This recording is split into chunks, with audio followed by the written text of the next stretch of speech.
Welcome to Tony Martignetti Nonprofit Radio coverage of 18NTC, the Nonprofit Technology Conference, coming to you from New Orleans, the Convention Center. This interview, along with all our NTC interviews, is sponsored by Network for Good, easy-to-use donor management and fundraising software for nonprofits. With me now are Ben Byrne, he's founder of Corner Shop Creative, and Catherine White, she's Director of Engineering at Canopy Studios. Ben, Catherine, welcome. Thank you for having us. It's a pleasure. Have fun today, okay? All right, your session topic is securing your website with HTTPS, what it is and why you need it now. HTTPS, I do know it's Hypertext Transfer Protocol Secure. Well done. Okay. Yes. Yes. Why, Catherine, let's start with you. Why should we have a secure site if we're not accepting names, credit card, demographic information?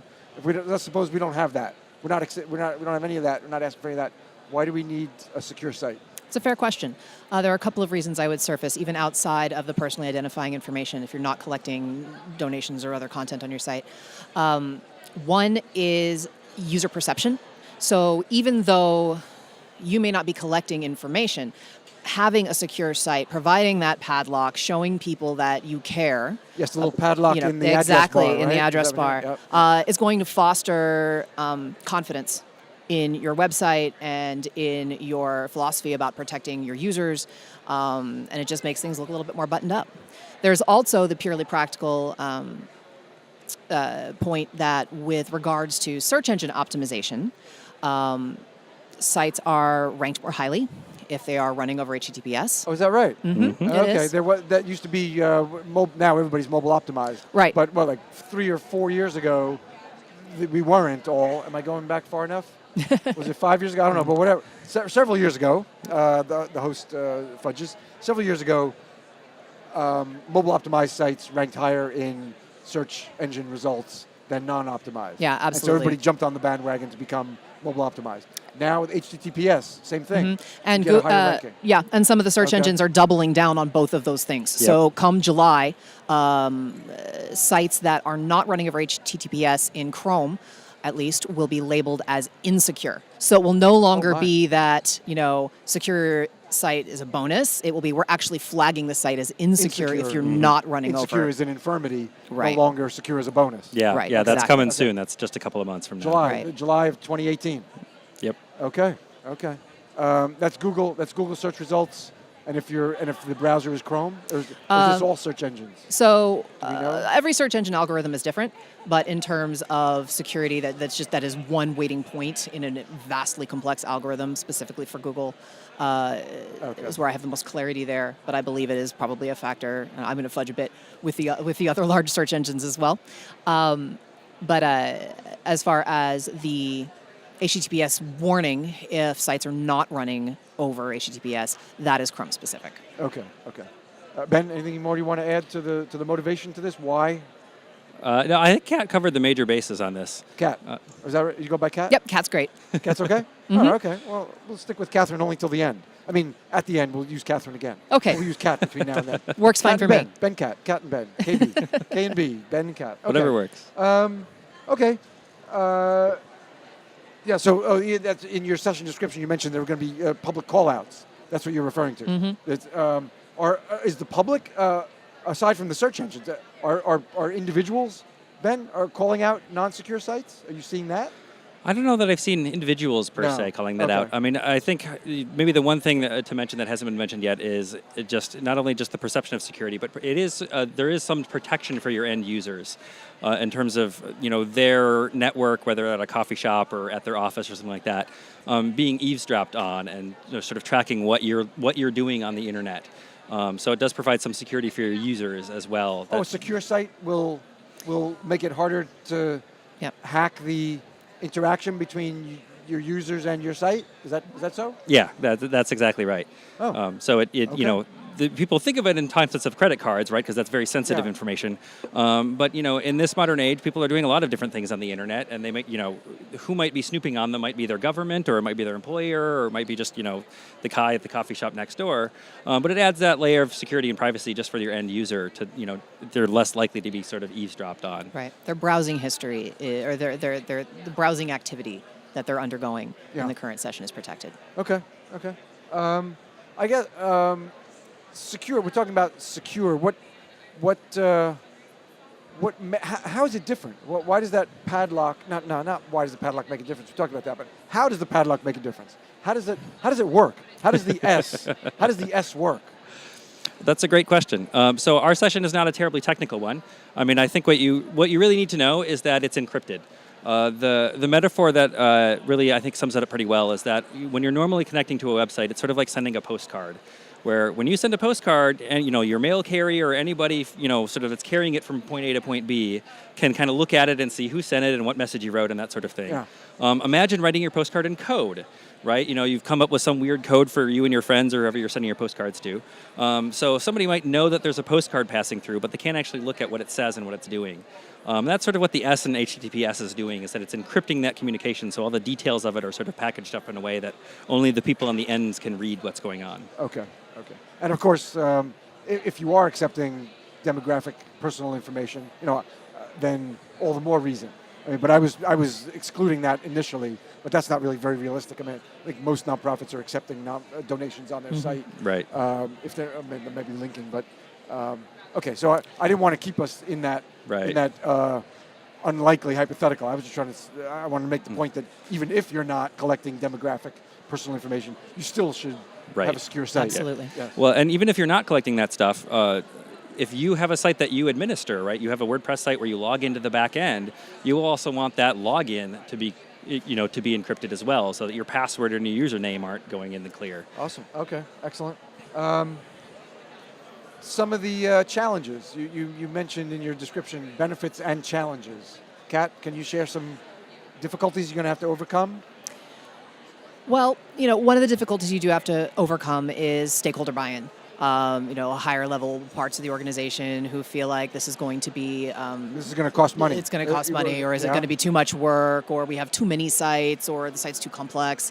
The raising the awareness of the necessity of this, especially from a forward-thinking perspective in terms of how browsers are going to treat your site in the future, how search engines are going to treat your site in the future, and making sure that that's clear what the impact will be on traffic to the site at the organizational level.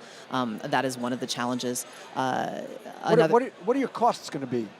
Well, that's an interesting question. Oh, I had a good question. I had an interesting question. And we're only 8 minutes in. Excellent. I'm so pleased with myself. It used to be that getting a certificate for your website was an onerous process and could be could get very expensive very quickly, depending on the type of certificate that you wanted to put in place. But and correct me, Ben, if I get the year wrong on this. In 2014, there was this HTTPS Everywhere initiative that happened. And the idea was that as a online community, we want to make browsing the web safer and more secure for everybody. We want encrypted communication to be available and the standard. So out of that came the Let's Encrypt initiative. And Let's Encrypt is, in and of themselves, a nonprofit that is dedicated to providing free certificates for websites. So Let'sEncrypt.com? .org, I believe. .org. Let's Encrypt. I think it's .org, yeah. Okay. Yeah. The beauty of it is you don't even have to know that. Most hosts can just do it. When you sign up, when you host your website, you don't pay anything. You just click the button that says, I want a secure website. Okay. It's that simple sometimes. Okay. Okay, go ahead. You finish what... I think no, that wraps it up well. Okay. A lot of, they are providing a service that then enables, to Ben's point, web hosts to make it a one-click thing to get your site secured.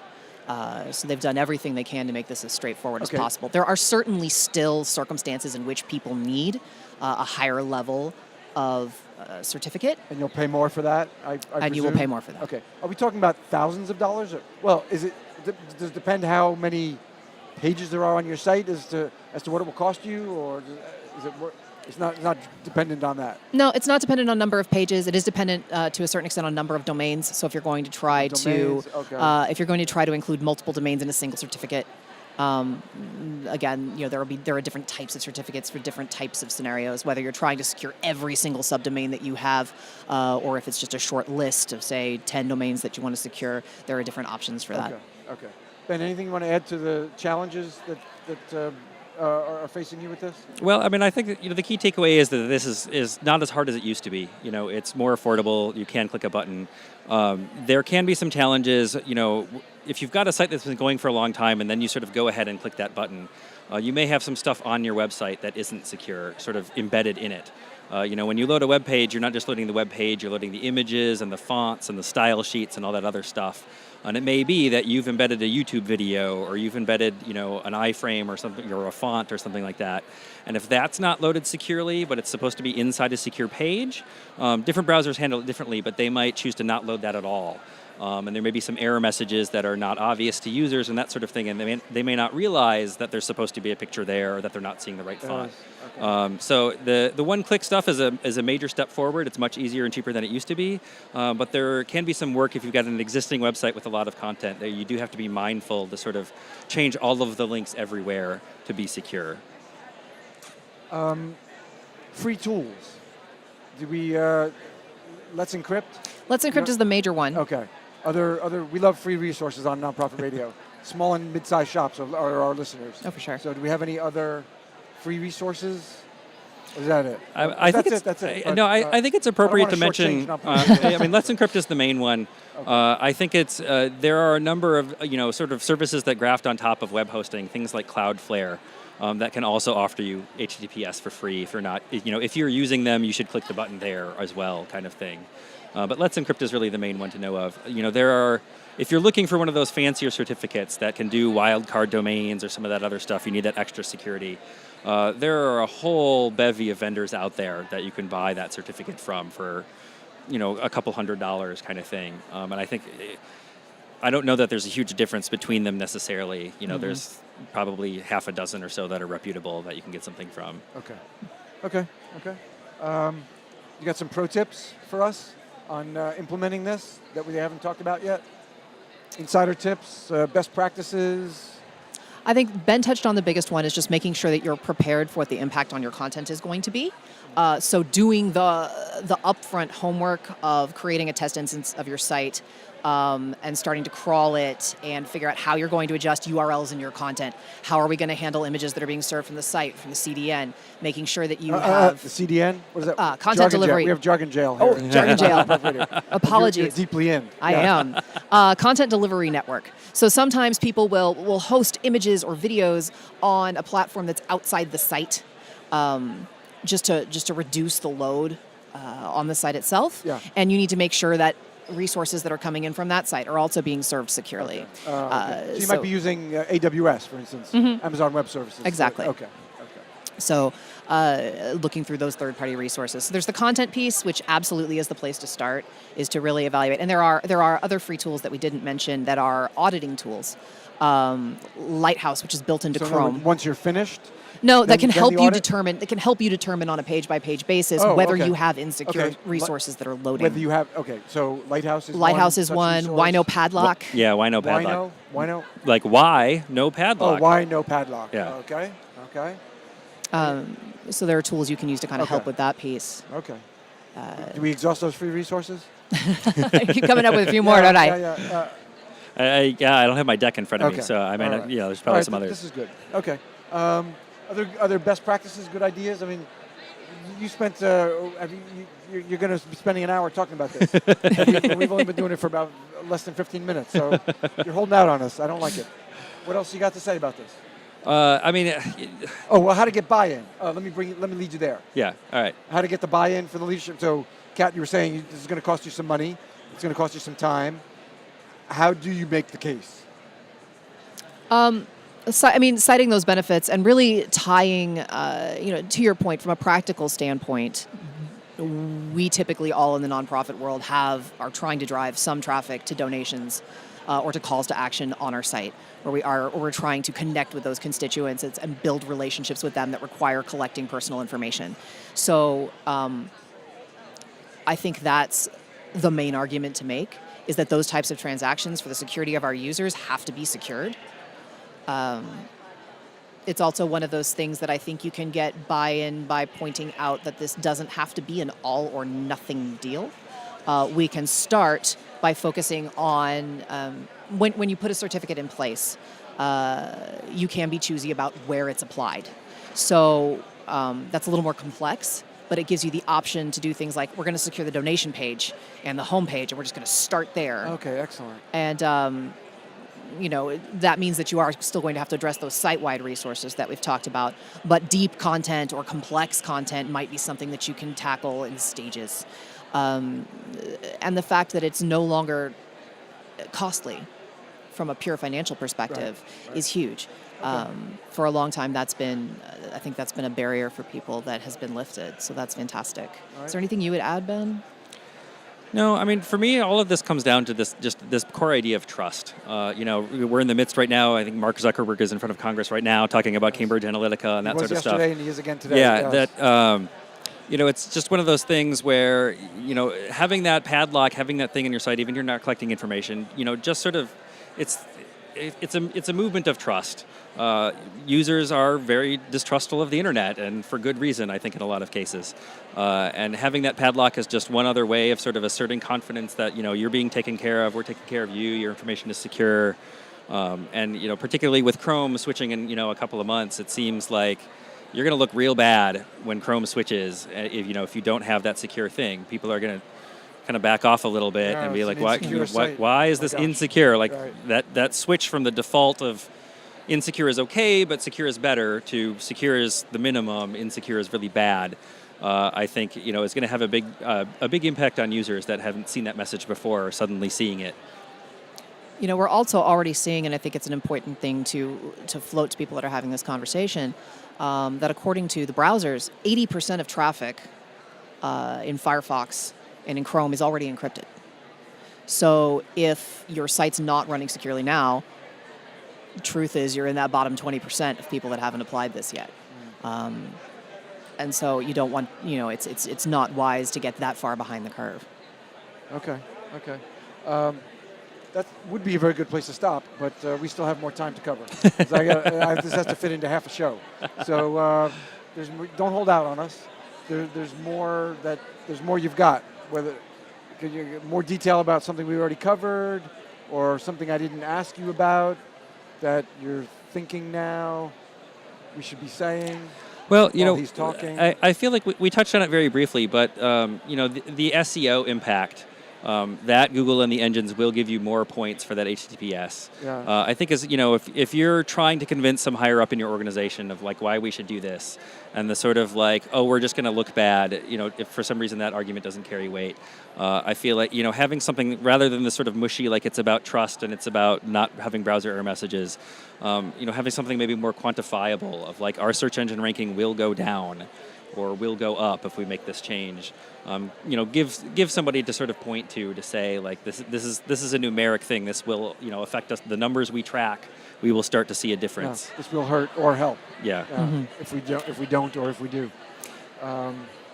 Another thing we touch on the talk that I think is important to level set on is what HTTPS is not. Okay, so good. There are a lot of myths associated with this that are just not true. For example, installing an SSL certificate on your site. What did you call it? I called it an SSL certificate. Here we go again. Okay, it stands for Secure Socket Layer, which is actually inaccurate, but it's still the term that is widely used. So it's not secure. It's not that it's not secure. Well, it is that it's not secure. It's the old version. Okay. So now everything runs over TLS, which is transport layer security. Yes. Yes. That sounds right.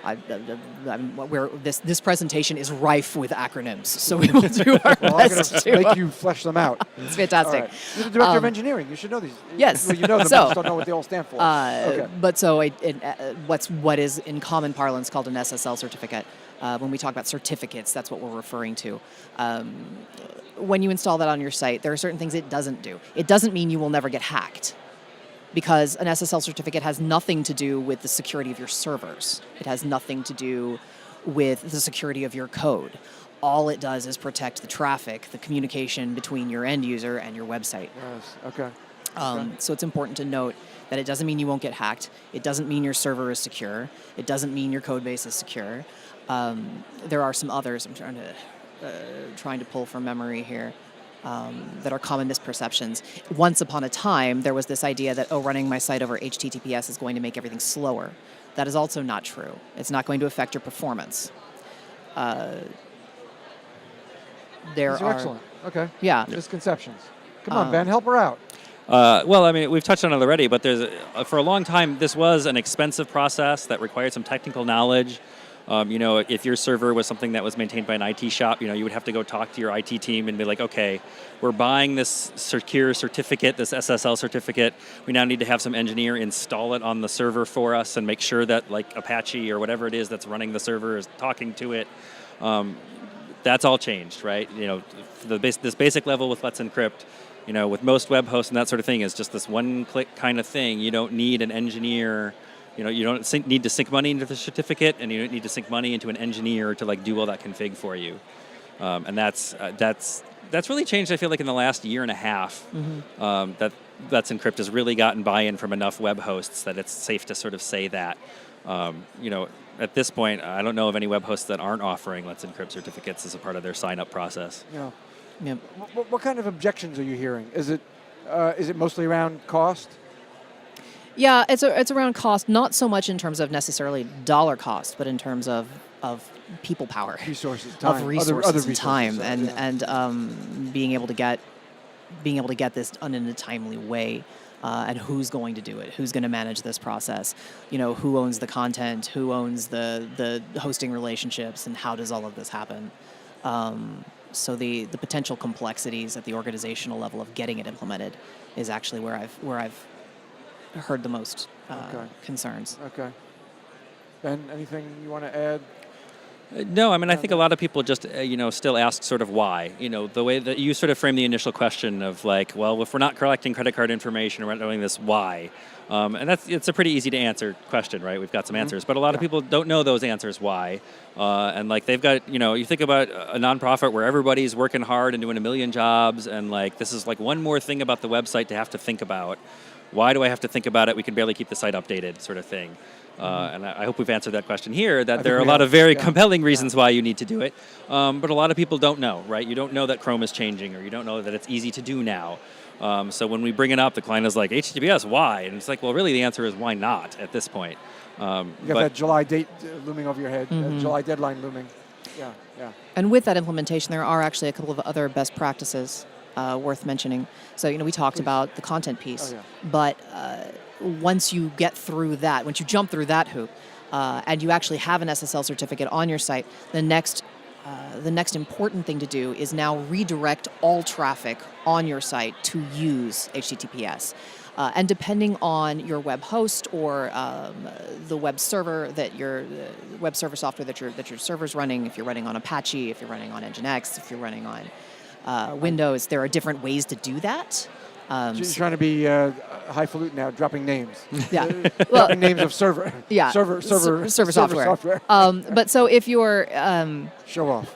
Well, my point is that there are different ways to implement it on different web server architectures.